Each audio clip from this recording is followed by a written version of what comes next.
Level 1, the SWABBIE. You're 16 years old.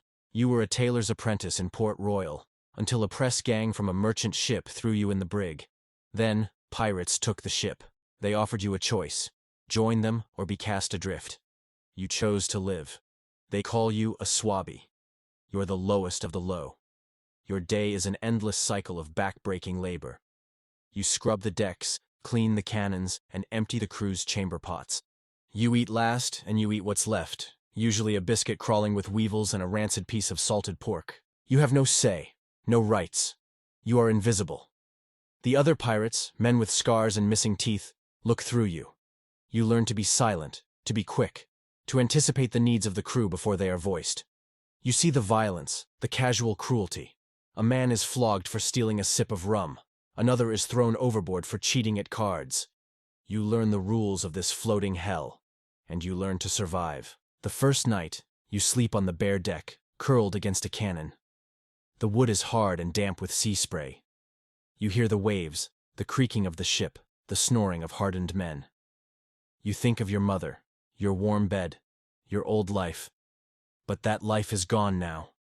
One of the older pirates, a man with one eye and a cruel grin, they call him One-Eyed Jack, kicks you awake before dawn. Up, boy. Deck won't scrub itself. You learn quickly that One-Eyed Jack enjoys making your life miserable. He finds excuses to cuff you across the head, to steal your meager rations, to make you work twice as hard as the other SWABBIEs. But you don't complain. Complaint means the lash, or worse. Level 2. The rigger.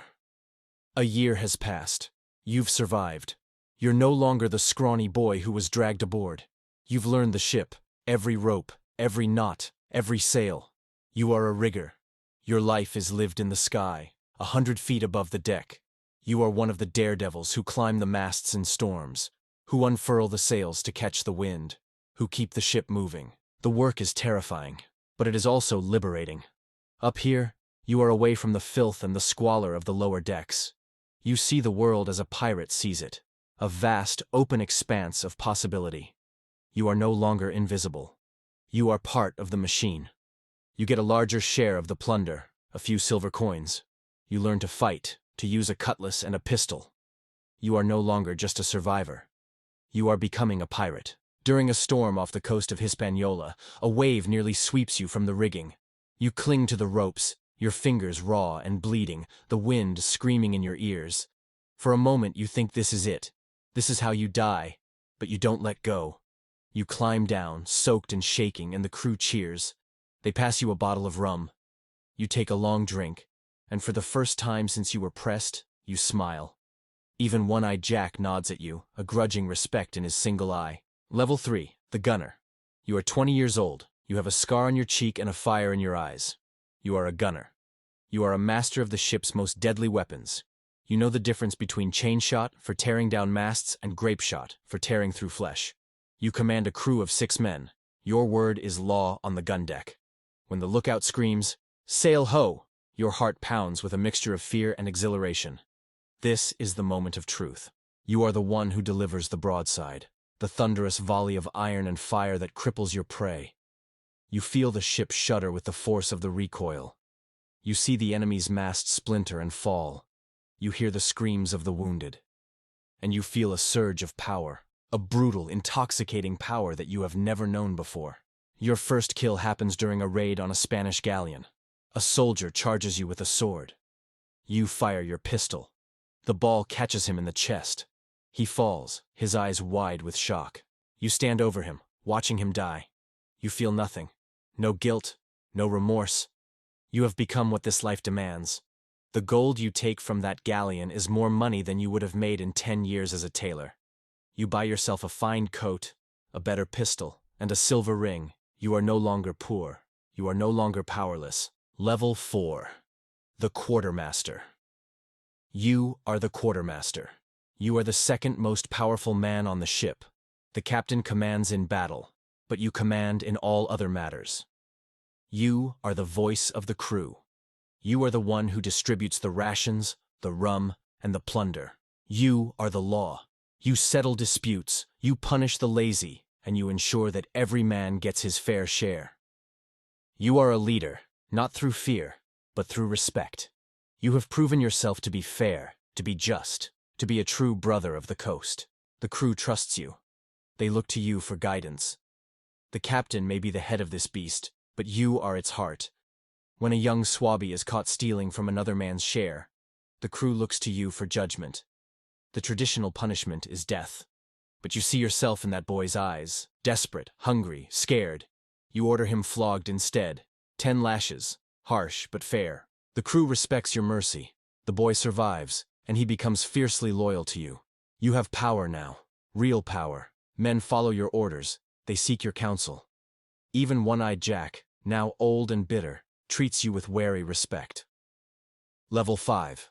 The Captain. The old captain was a tyrant. He took more than his share. He was cruel to the men, and he was a coward in battle. You, the quartermaster, led the mutiny. Now, you are the captain. Your word is absolute. You decide where to sail, who to attack, and who to spare.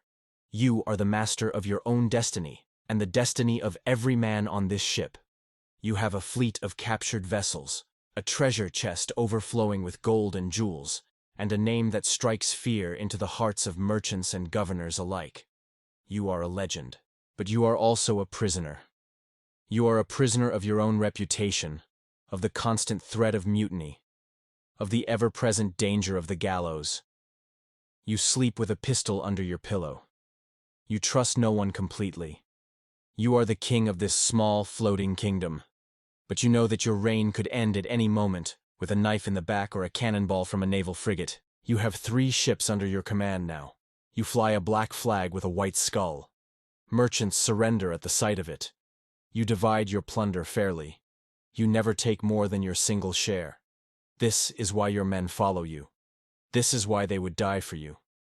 But late at night, alone in your cabin, you think about the boy you once were.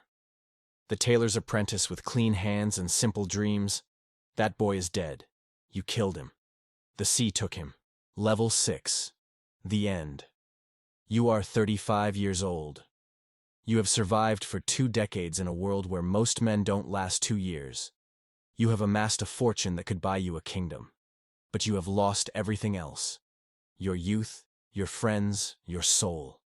You are a wanted man, hunted by every navy in the world. The pirate life, the life of freedom, has become a cage. You bury your treasure on a small island, a monument to a life of violence and plunder. You mark the spot, but you know you will never return. You see the sails of a naval frigate on the horizon. You know they are coming for you.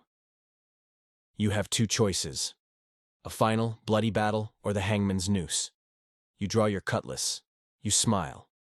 You have lived as a pirate. You will die as one. The battle is fierce. Your men fight like devils, but the Royal Navy has more ships, more guns, more men. One by one your crew falls. You fight on, your blade red with blood. A musket ball takes you in the shoulder. Another grazes your head.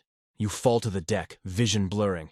The last thing you see is the black flag coming down, replaced by the Union Jack. You close your eyes. You are free.